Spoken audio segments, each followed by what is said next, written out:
चलिए हम UP board 2023 में हाई स्कूल कक्षा 10 के विद्यार्थियों के लिए हम बहुविकल्पी क्वेश्चन आपको हम बता रहे हैं और समझा भी रहे हैं कि भाई इस प्रकार के क्वेश्चन को हम कैसे सॉल्व करेंगे। ध्यान दीजिएगा, सभी क्वेश्चन आपको स्क्रीन पर one by one her question के करने के बाद आपको दिखाई देंगे। थोड़ा समझिएगा आप लोग ध्यान से। पहला क्वेश्चन आपको स्क्रीन पर दिखाई दे रहा होगा। पहला क्वेश्चन क्या रहा है कि समतल दर्पण की फोकस दूरी होती है। इसमें आपको 4 विकल्प दिखाई देंगे कि भाई समतल दर्पण की फोकस दूरी क्या होती है। ये है आपका समतल दर्पण, ये है आपका समतल दर्पण। इसकी फोकस दूरी, क्योंकि ये कभी ऐसे बनेगा नहीं, हमेशा ऐसे रहेगा, जिसकी फोकस दूरी हमारे साथ क्या रहेगी आपकी अनंत। तो समतल दर्पण की फोकस दूरी आपका अनंत होता है। मान लो इस पर इस प्रकार क्वेश्चन और बन सकता है कि समतल दर्पण की वक्रता त्रिज्या क्या होती है। भाई समतल दर्पण की वक्रता त्रिज्या क्या होती है, आर, तो रेडियस वो भी हमारा क्या होता है अनंत। तो इस प्रकार के क्वेश्चन बन सकते हैं कि भाई समतल दर्पण के जो क्वेश्चन आएगा कि भाई फोकस दूरी क्या होती है, वो भी अनंत। अगर मान लो कि वक्रता त्रिज्या आ गया तो भी अनंत होगा। ठीक, दूसरा क्वेश्चन आपको स्क्रीन पर दिखाई दे रहा होगा। आप लोग स्क्रीन पर पढ़िए और स्वयं एक बार लगाने का प्रयास करिए और कमेंट में आप आंसर भी लिखिए ताकि हमको मालूम हो कि हाँ आप लोग पढ़ रहे हैं। क्वेश्चन आपका इस प्रकार है, समतल दर्पण के सामने एक वस्तु से 10 सेंटीमीटर दूरी पर रखी है, तो दर्पण से प्रतिबिंब की दूरी क्या होगी।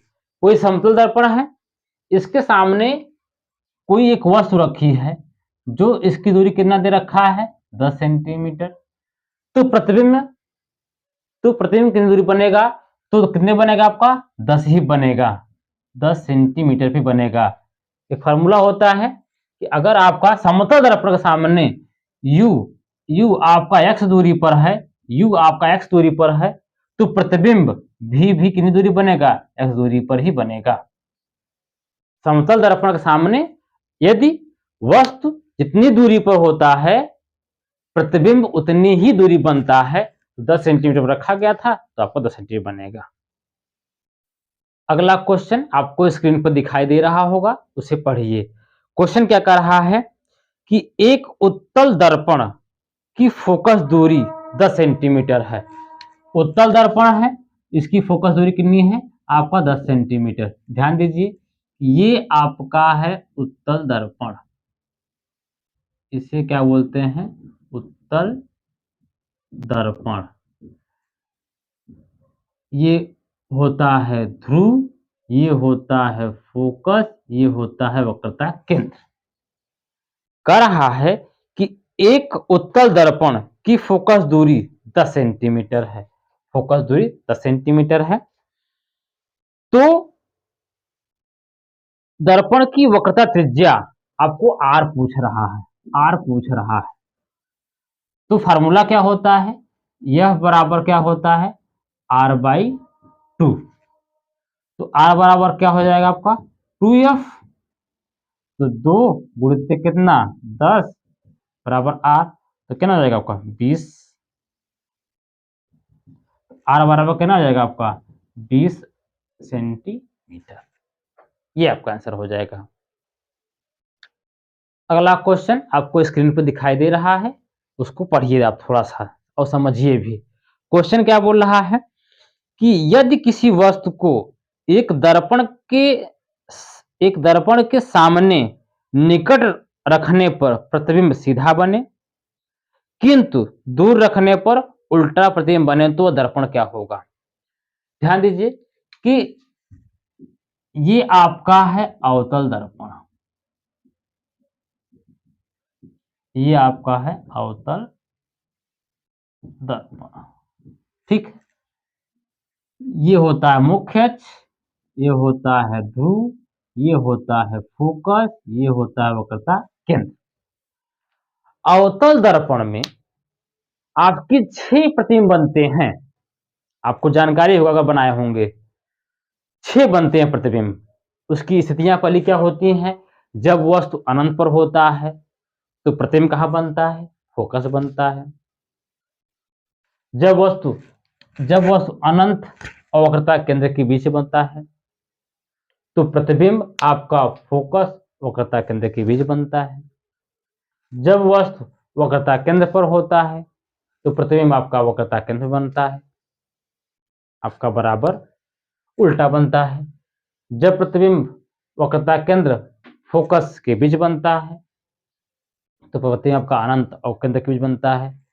जब फोकस बनता है, जब प्रतिबिंब आपका जब वस्तु आपका फोकस पर हो तो प्रतिबिंब आपका अनंत बनता है, और जब फोकस और ध्रुव के बीच में होता है तो जो प्रतिबिंब बनता है वो दर्पण के पीछे बनता है और सीधा बनता है।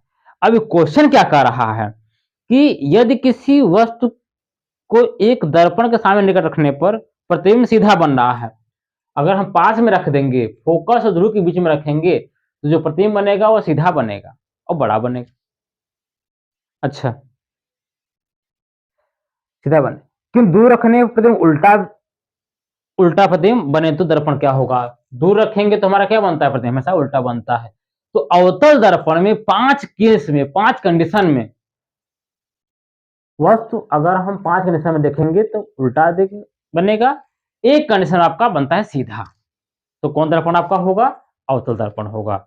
और उत्तल दर्पण में आपका जो प्रतिबिंब बनता है हमेशा वस्तु से छोटा बनता है। ठीक है, तो आपका जो विकल्प होगा वो अवतल दर्पण होगा।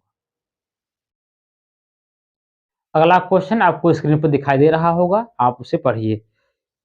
कह रहा है कि किसी वस्तु का वस्तु से बड़ा एवं आभासी प्रतिबिंब बन सकता है तो कौन दर्पण होगा? आपका अवतल दर्पण होगा।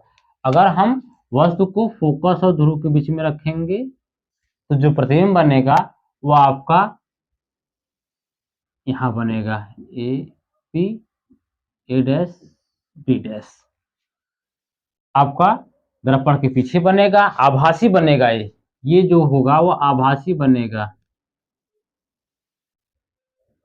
ये जो आपका है वो आभासी बनेगा। ये तो अवतल दर्पण द्वारा जो प्रतिबिंब होता है वह वस्तु से बड़ा, वो आभासी बन सकता है। ठीक है, नोट कर लीजिए। अगला क्वेश्चन आपको स्क्रीन पर दिखाई दे रहा है, उसे आप समझें। कह रहा है कि उत्तल दर्पण से प्रतिबिंब सदैव बनता है। ये आपका हो गया उत्तल दर्पण, आपका हो गया उत्तल दर्पण। ठीक है, अच्छा, तो ये आपका हो गया फोकस, वक्रता केंद्र और ध्रुव।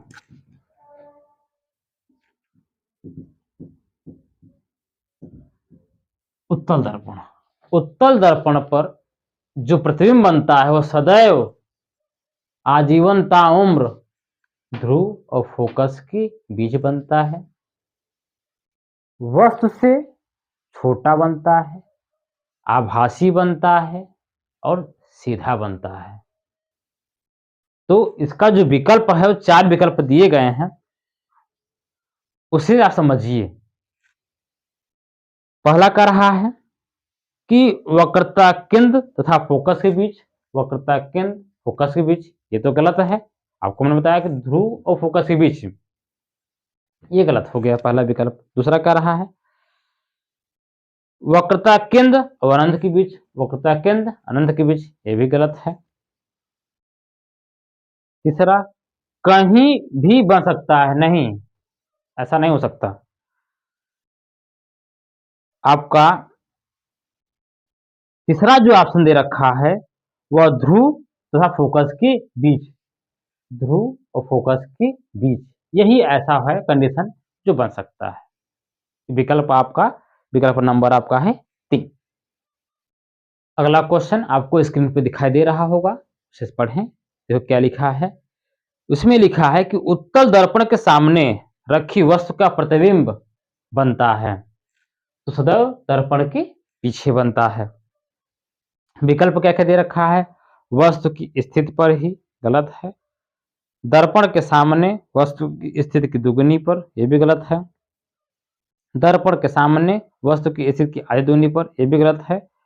चौथा विकल्प है दर्पण के पीछे, ये आपका विकल्प सही है, दर्पण के पीछे, ऑप्शन नंबर 4।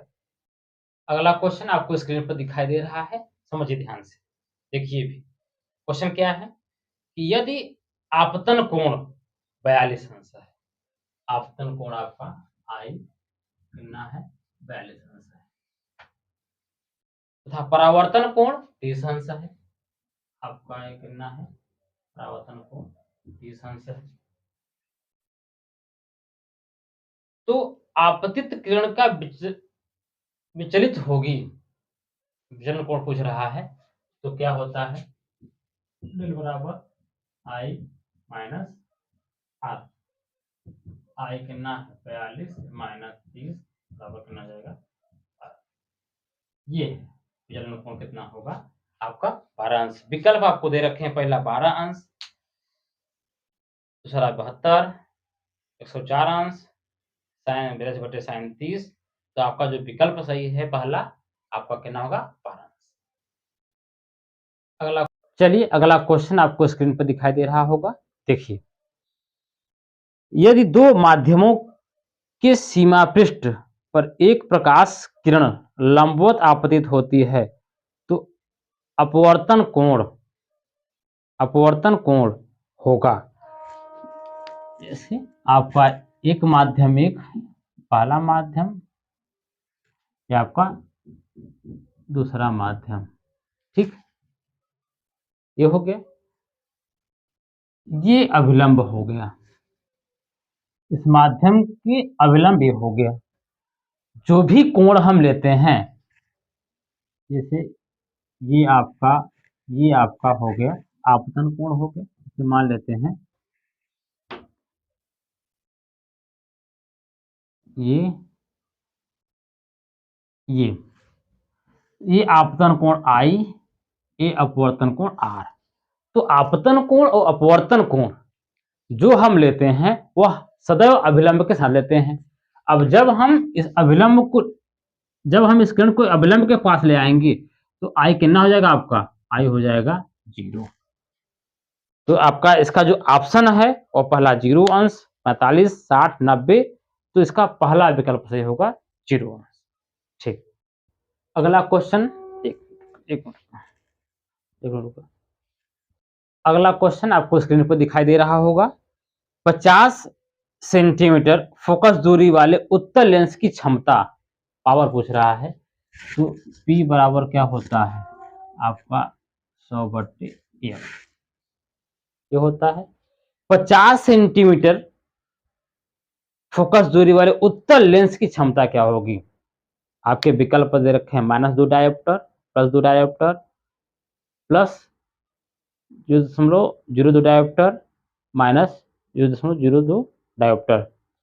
तो आपको पता है कि जब सेंटीमीटर में होता है तो 100/f करते हैं और मीटर में रहता है 1/f करते हैं, तो आपका 100 और ये आपका 50 उत्तल लेंस है, ध्यान देना उत्तल लेंस है, और लेंस में जो फोकस होती है वो धनात्मक होता है, पॉजिटिव होता है, तो ये आपका कितना जाएगा 50 × 100 आपका +2 डायोप्टर। ये आपके विकल्प सही हैं। आपका जो विकल्प नंबर आपका है वो 2 सही है। अगला क्वेश्चन आपको स्क्रीन पर दिखाई दे रहा है, उसके देखिए, एक उत्तल लेंस के सामने 2f दूरी पर रखी जाए तो उसका प्रतिबिंब कहाँ बनेगा। ध्यान देना, जब 2f पर रखा जाएगा तो जो प्रतिबिंब बनेगा वो हमेशा 2f पर ही बनेगा, वस्तु के आपके बराबर बनेगा। हाँ, इसमें उल्टा बन जाएगा आपका, तो जो उत्तल लेंस में जो हम रखेंगे वस्तु को 2f पर, तो प्रतिबिंब कहाँ बनेगा आपका 2f पर ही बनेगा। जो विकल्प है वो अनंत पर, 2f पर, f पर, तथा प्रकाशीय केंद्र के बीच में, तो जो विकल्प है वो कितना कहाँ बनेगा 2f पर बनेगा।